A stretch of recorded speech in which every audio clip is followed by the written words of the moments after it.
नमस्कार विद्यार्थियों।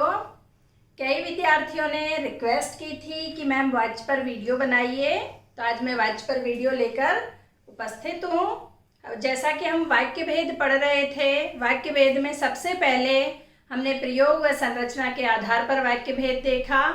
उसके बाद हमने अर्थ के आधार पर वाक्य भेद पर चर्चा की और आज हम प्रधानता के आधार पर वाक्य भेद पर चर्चा करेंगे। अर्थात जो वाच्य है वो अलग से विषय नहीं है, ये भी वाक्य का एक प्रकार ही होता है जो कि प्रधानता के आधार पर होता है। जैसा कि आपको पता है, हिंदी की वाक्य संरचना होती है, उसमें सबसे पहले कर्ता होता है, फिर कर्म होता है और अंत में क्रिया होती है। तो निश्चय जब वाक्य में तीन चीजें हैं तो तीन चीजों में से इनकी ही प्रधानता होगी। किसी वाक्य में कर्ता प्रधान हो सकता है, किसी में कर्म प्रधान हो सकता है और किसी में क्रिया प्रधान हो सकती है। वाच्य, वाच्य का अर्थ होता है बोलने का विषय। वाच्य का अर्थ है बोलने का विषय, अर्थात जिसकी प्रधानता वाक्य में है वही वाच्य कहलाता है।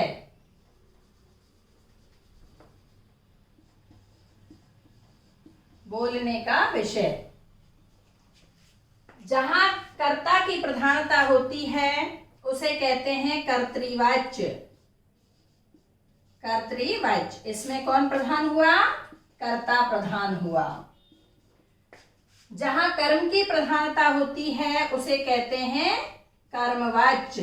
कर्मवाच्य में कर्म प्रधान होता है। और तीसरा है भाववाच्य। भाववाच्य में क्रिया प्रधान होती है, क्रिया की प्रधानता होती है। भाव की प्रधानता या क्रिया की प्रधानता पाई जाती है। विद्यार्थियों, मैं आपको एक ऐसी टेबल बता रही हूं, इसको सीखने के बाद इसके अलावा वाच्य में कुछ नहीं बचता है। देखिए, जहां कर्तृवाच्य के वाक्य होंगे उसमें कर्ता के बाद या तो ने का प्रयोग होगा या फिर कर्ता के बाद कोई कारक चिन्ह नहीं आएगा। पहली विशेषता, कर्ता के बाद ने या कर्ता के बाद कोई कारक चिन्ह नहीं। इसमें जो क्रिया होती है वो सकर्मक और अकर्मक दोनों हो सकती है। ठीक है। कर्मवाच्य में या तो कर्ता लुप्त होगा, यानी कर्ता वाक्य में होगा ही नहीं, और यदि कर्ता होगा तो कर्ता के बाद के द्वारा या से का प्रयोग किया जाएगा। और क्रिया इसमें सदैव सकर्मक होती है। अकर्मक क्रिया होती है वहां कर्मवाच्य नहीं होता, क्योंकि नाम से ही पता चल रहा है कर्मवाच्य। जिसमें कर्म नहीं है तो वो कर्मवाच्य नहीं हो सकता, तो इसमें कर्म होना जरूरी है। आप जानते हैं जहाँ कर्म होता है वो क्रिया सकर्मक क्रिया कहलाती है। और भाववाच्य में देखिए, कर्ता के बाद से या के द्वारा का प्रयोग होगा। अकर्मक वाक्य होते हैं, लेकिन ये निश्चित है कि जहां भाववाच्य है वहां कर्म नहीं होगा। अर्थात कर्म नहीं होगा तो क्रिया प्रधान होगी, और ऐसे वाक्य जिनमें कर्म नहीं होता है उन्हें अकर्मक वाक्य कहते हैं, अकर्मक क्रिया कहते हैं। इसमें आपको ज्यादातर आप पढ़ोगे तो बुक्स में, पुस्तकों में लिखा होता है कि इसमें असमर्थता वाले वाक्य होते हैं, लेकिन नहीं, ऐसा नहीं है। इसमें असमर्थता और समर्थता दोनों वाले वाक्य हो सकते हैं, जिसके उदाहरण मैं आपको बताऊंगी तो आप समझ जाएंगे, मान जाएंगे कि हाँ, मैम ने जो कहा है वो बिल्कुल सही है। उसके बाद इसकी क्रिया की कुछ विशेषताएं होती हैं। पहली विशेषता आपको पता चल गई कि अकर्मक होगी। उसके बाद क्रिया एक वचन में होती है, भूतकाल में होती है, पुल्लिंग होती है और एक वचन होती है। सदैव इन विशेषताओं को जो समेटे रहता है अपने आप में, वो भाववाच्य का उदाहरण होता है। जैसे देखिए, सबसे पहले हम कर्तृवाच्य का उदाहरण देखते हैं। राम ने खाना खाया। राम ने खाना खाया। राम के बाद ने का प्रयोग, मैंने पहली विशेषता बताई थी कि कर्ता के बाद ने का प्रयोग है। और क्या खाया? खाना खाया। ये इसमें कर्म है, खाना। तो मैंने कहा अकर्मक और सकर्मक दोनों हो सकते हैं, तो ये सकर्मक वाक्य है और कर्ता के बाद ने का प्रयोग किया गया है इसमें। देखिए अगला, देखिए, सीता अखबार पढ़ती है। सीता अखबार पढ़ती है, ये भी सकर्मक है, कर्म इसमें अखबार दिया हुआ है। सीता, सीता के बाद कोई कारक चिन्ह नहीं है। पढ़ने वाली क्रिया कौन कर रहा है? यहाँ सीता कर रही है, और सीता के बाद कोई भी कारक चिन्ह का प्रयोग यहाँ नहीं किया गया है, और ये सकर्मक वाक्य है। तो ये कौन सी विशेषता पर खरा बैठता है? कर्ता के बाद कोई कारक चिन्ह नहीं है और सकर्मक वाक्य है, अर्थात ये कर्तृवाच्य का उदाहरण है। अब एक जिसमें कारक चिन्ह नहीं है ये देख लिया, कर्ता के बाद ने का प्रयोग है ये देख लिया, सकर्मक देख लिया। अब अकर्मक वाला वाक्य देखते हैं। मोहन बाजार जाता है। मोहन बाजार जाता है, इसमें बाजार कर्म नहीं है, जैसा कि मैंने क्रिया में आपको बताया था। कर्म की पहचान कैसे करेंगे? क्रिया और कर्ता को लेकर क्या लगा करके हम प्रश्न करते हैं, उसका उत्तर मिलता है तो कर्म पहचान पाते हैं हम कि इसमें कर्म है, अन्यथा कर्म नहीं है। तो मोहन क्या जाता है? प्रश्न ही नहीं बनता है, जाता अपने आप में अकर्मक क्रिया है, तो ये तो स्थान है ना कि कर्म, तो ये अकर्मक वाक्य है।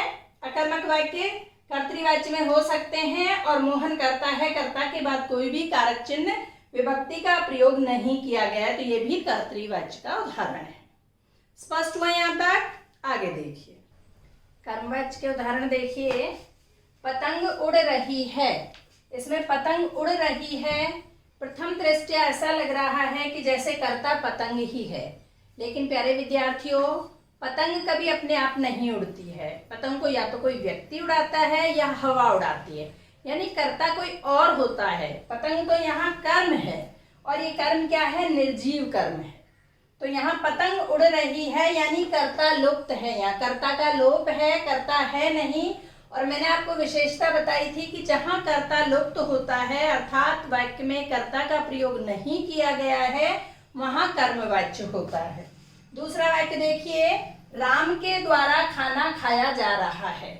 पहली बात, जो करता है उसके बाद के द्वारा या से का प्रयोग होगा, तो पहली शर्त को ये पूरा कर रहा है, राम के द्वारा, तो के द्वारा का प्रयोग इसमें हो गया। फिर दूसरी विशेषता मैंने बताई थी कि सदैव क्रिया सकर्मक होगी, तो यहाँ खाना कर्म है, तो खाना खाया जा रहा है, अर्थात ये सकर्मक वाक्य है। तीसरा वाक्य देखिए, चाय बन गई, बिल्कुल ठीक ऐसा ही है जैसे पतंग उड़ रही है, उससे संबंधित है, उसके जैसा ही ये वाक्य भी है। यानी चाय कभी अपने आप नहीं बनती है, उसको बनाने वाला कर्ता कोई ना कोई होता है, और यहाँ वो कर्ता दिया नहीं गया है कि चाय किसने बनाई है। तो कर्ता का जहाँ लोप होता है, कर्ता जहाँ लुप्त हो, वहाँ कर्मवाच्य होता है। अंतिम उदाहरण देखिए, मोहन द्वारा क्रिकेट खेला जा रहा है। द्वारा का प्रयोग और साथ ही क्रिकेट कर्म है, यानी सकर्मक वाक्य है, और कर्ता के बाद द्वारा का प्रयोग है, अर्थात यह कर्मवाच्य है। भाववाच्य के कुछ उदाहरण देखते हैं। माँ से चला नहीं जाता। अब देखिए यहाँ माँ करता है, इसमें चलने वाला कौन है? माँ है। माँ करता है, मैंने बताया कर्ता के बाद से या के द्वारा का प्रयोग होगा, तो ये से का प्रयोग यहाँ हो गया। चला नहीं जाता है, असमर्थता वाला वाक्य है, यानी चलने में समर्थ नहीं है। जैसा कि मैंने बताया, असमर्थता और समर्थता दोनों तरह के वाक्य हो सकते हैं, तो ये असमर्थता वाला वाक्य है। साथ ही मैंने बताया था कि जो क्रिया होगी, यानी जिसकी प्रधानता होगी, वो क्रिया एक वचन, भूतकाल और पुल्लिंग में होगी। तो देखिए, चला एक वचन है, भूतकाल है, और साथ ही अन्य पुरुष भी है।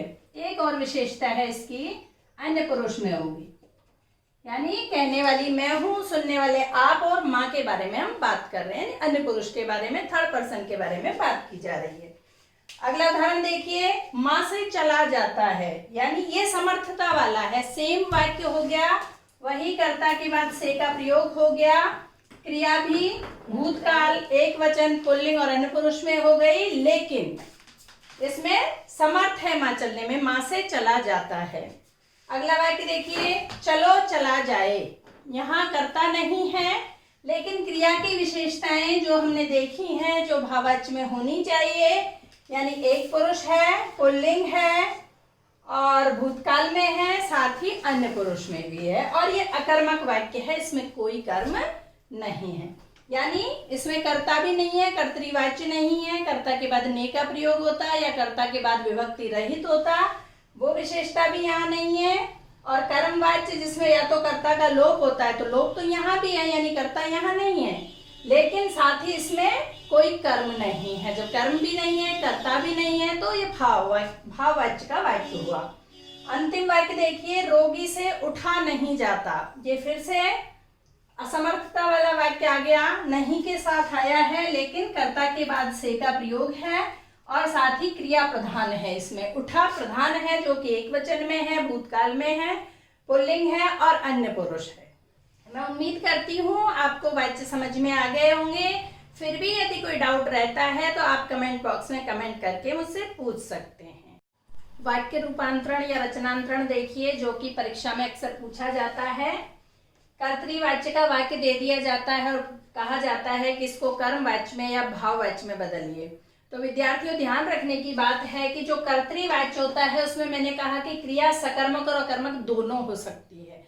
तो ये आपको ध्यान रखना है कि जो सकर्मक के वाक्य होंगे वो कर्मवाच्य में बदले जाएंगे और जो अकर्मक के होंगे वो भाववाच्य में बदले जाएंगे। कभी भी अकर्मक वाला कर्तृवाच्य कर्मवाच्य में नहीं बदला जा सकता, क्योंकि उसमें कर्म नहीं है।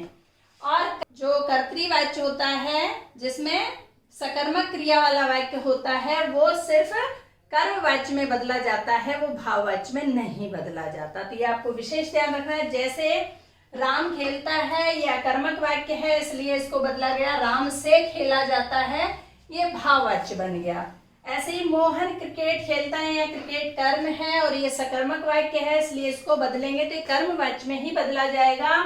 मोहन से क्रिकेट खेला जाता है, क्रिकेट इसमें कर्म आ गया, मोहन के बाद से का प्रयोग यहाँ भी है और यहाँ भी है, लेकिन इसमें कर्म नहीं है, क्रिया प्रधान है और इसमें कर्म है। तो यही महत्वपूर्ण बात है।